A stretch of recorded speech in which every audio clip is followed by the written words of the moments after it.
Assalamu alaikum. I am Dr. Junaid Altaf. I am consultant prosthodontist and I am currently doing a job as an assistant professor in Department of Prosthodontic as a Nai Dental College. आज हम जिस topic के ऊपर बात करेंगे वो basically है oral hygiene care related instructions के ओरल हाइजीन आप घर पे और डेंटिस्ट की हेल्प से किस तरह अपनी ओरल हाइजीन मेंटेन कर सकते हैं। सबसे पहले हम अपनी डाइटरी पैटर्न को देखेंगे कि हमारी डाइट के अंदर कितना ज़्यादा कंटेंट कार्बोहाइड्रेट्स है, क्योंकि कार्ब्स बेसिकली वो चीज़ हैं जो कि आपको डायरेक्टली आपके दांतों को इफ़ेक्ट करते हैं।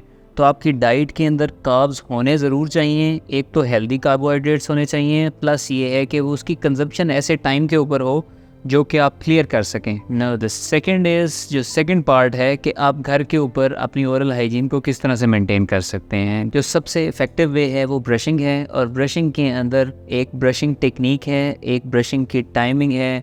ठीक है, वो कौन सी है? ब्रशिंग की टाइमिंग क्या हो सकती है? You should brush your teeth at least twice a day. अब ब्रश किस तरीके से करना है? मोस्टली पेशेंट्स हमारे से पूछते हैं कि हम जो ब्रश कर रहे हैं आप हमें बताएं कि पेस्ट कौन सा यूज़ करें। तो मैं उन सबको ये बताता हूँ कि paste is just a lubricant. वो ब्रश के ब्रिस्टल से आपके दांतों को और आपके गम्स को ट्रॉमा से अवॉइड करता है।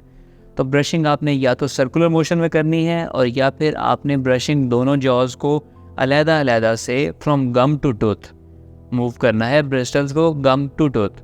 उसमें ब्रश आप कौन सा यूज़ कर सकते हैं? वो आपका सॉफ्ट या अल्ट्रा सॉफ्ट ब्रिस्टल्स वाला हो। उसके साथ ये है कि आपने सिर्फ़ और सिर्फ अपने दांतों को ब्रश नहीं करना, दांतों के साथ आपने अपने गम्स को भी, अपने फ्लोर ऑफ माउथ को भी, टंग को भी, पैलेट को भी, चीक्स को भी, सबको ब्रश करना है और सबको क्लियर करना है। Now the third point is कि आपने एक ब्रशिंग कर ली, ब्रशिंग टेक्निक यूज़ की, उसके साथ आप एक्स्ट्रा केयर के तौर पे जो आपके दो दांतों के दरमियान वाली सरफेस होती है उसको क्लियर रखने के लिए आप रेगुलर डेंटल फ्लॉस यूज़ कर सकते हैं। तो इसके बाद आते हैं लास्ट चीज़ के ऊपर। लास्ट जो चीज़ है वो ये है कि आपने इस सारी ओरल हाइजीन और अपनी डाइट को केयर करते हुए इसके साथ साथ अपने डेंटिस्ट को रेगुलरली विज़िट करना है। अगर आप अराउंड 3 to 6 मंथ के गैप के साथ अपने डेंटिस्ट को रूटीन में विज़िट कर रहे हैं, तो डेंटिस्ट एक रूटीन चेकअप के अंदर और एग्जामिनेशन के अंदर जो डिजीज़ बिल्कुल इनिशियल स्टेज के ऊपर हैं उसको वो अरेस्ट कर लेते हैं उसी स्टेज के ऊपर, तो वो डेंटल डिजीज़ डेवलप नहीं होती। प्लस अगर कुछ को उसके लिए स्केल आउट की ज़रूरत पड़ती है, जिस तरह कुछ लोगों की ब्रशिंग टेक्निक इफ़ेक्टिव नहीं होती, तो दांतों के साथ एक येलो कलर का प्लाक या कैल्कुलस डिपॉजिट हो जाता है।